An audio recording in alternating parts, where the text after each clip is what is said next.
Hello and welcome again to New York Talk. This is the Scan Report where we look ahead. This time we're going to Charlton Athletic, and not a happy hunting ground for us, but we're going to find out some more from Louis from Charlton Live. How are you doing, mate? Yeah, I'm good, thanks, Matt. How are you? Very, very good, thank you.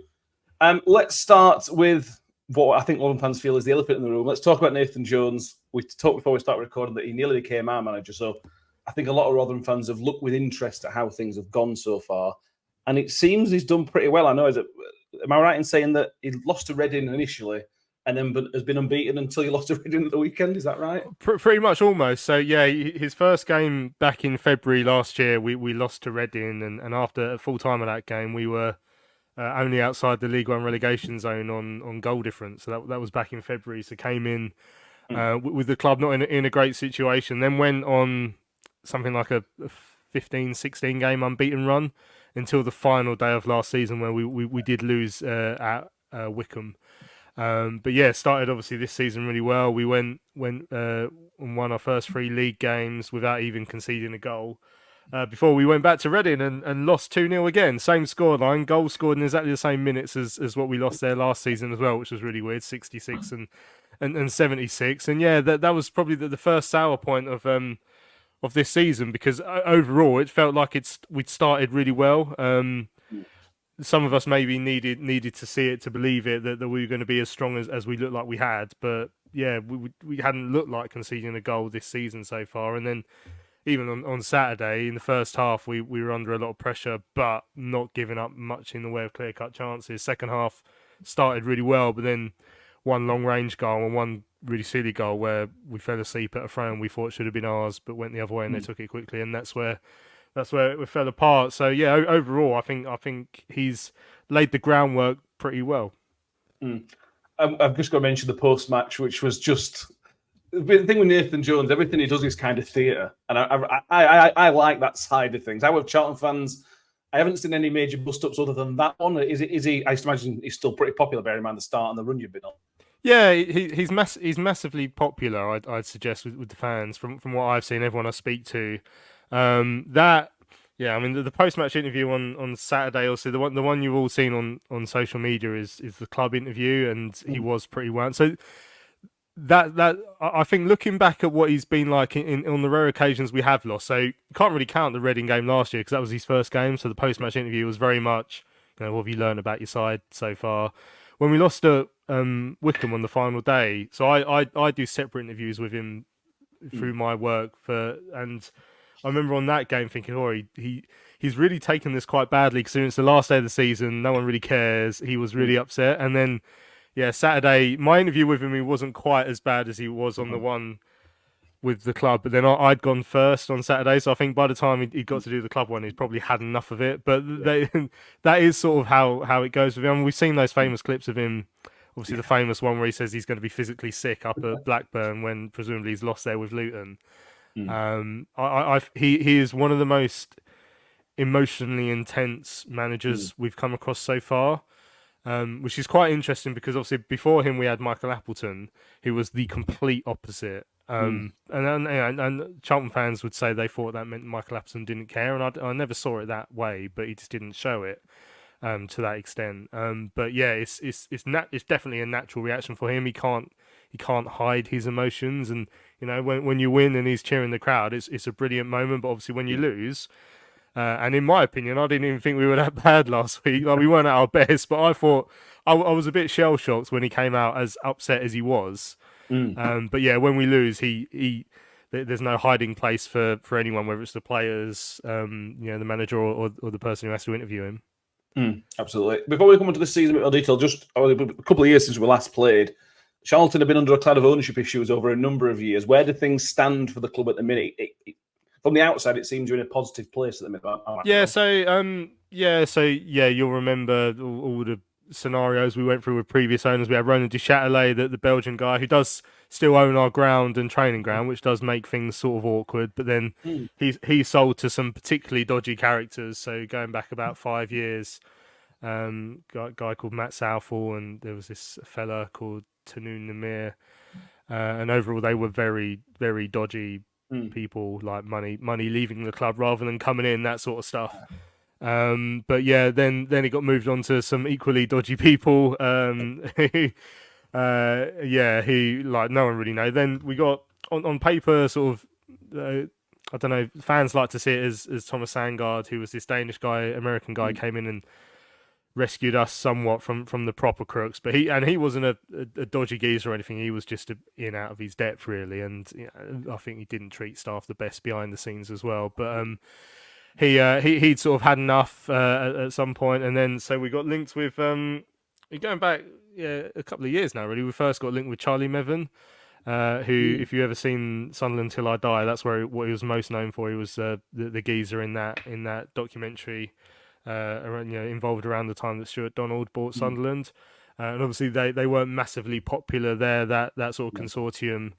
But anyway, he got linked with us. There was sort of a half takeover. So January before last, they were coming in. Like he was around. Like some of their people came in to help with running the club. Like Andy Scott, who came in as technical director.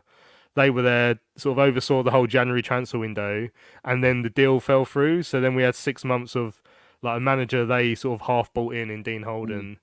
And then still the old owner there. But so it got a bit weird, but eventually that deal came back on the table and they bought us at the start of last year, like last season, right before the start of last season. And then proceeded to oversee our worst season in 98 years, finishing we were 16th in League One. So that wasn't a massively popular start. I think appointing Nathan Jones has hopefully put us on the right track now. You know, there's been relative investment in terms of the playing staff, not massive, obviously, especially if we're comparing it to some of the other sides in League One who have decided to go along that path, which is up to them. But yeah, people are now just more hoping to see where it goes. You know, I'm not in a position to say it's been a really bad start or a really good start now. It's just a case of see where we are in terms of where they want to take us forward. Obviously, as I said, they don't own the ground, so that makes things more difficult for them. But the biggest thing they've done for me is bringing in Nathan Jones and then backing him with a decent squad. Yeah, let's go move to this summer. Then, what were the pre-season aims? Is it? It's a tough league. We all know how tough this league is. Not just Birmingham, but the team Huddersfield as well, and plenty of other teams that were already in League One, like yourselves, that we all think are going to be challenging.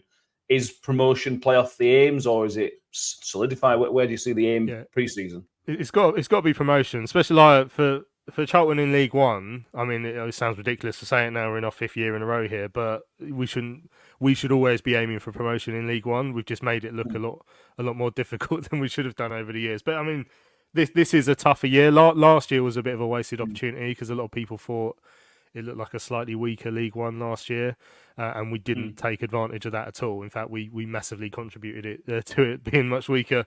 With some of our performances last year, but yeah, I think there's a realism around the place that no one's coming out and saying, "Oh, we'll be charging for top 2 this season."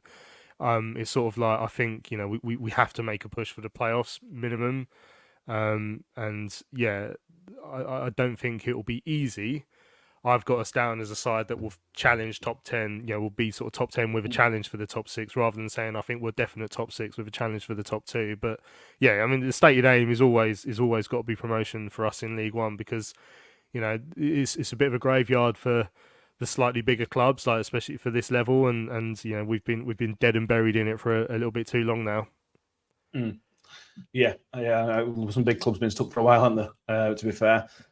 Just talking about sort of style, is it a classic Nathan Jones style? At Luton, it was not very pretty, but incredibly effective. Is that the style we're getting so far? Yeah.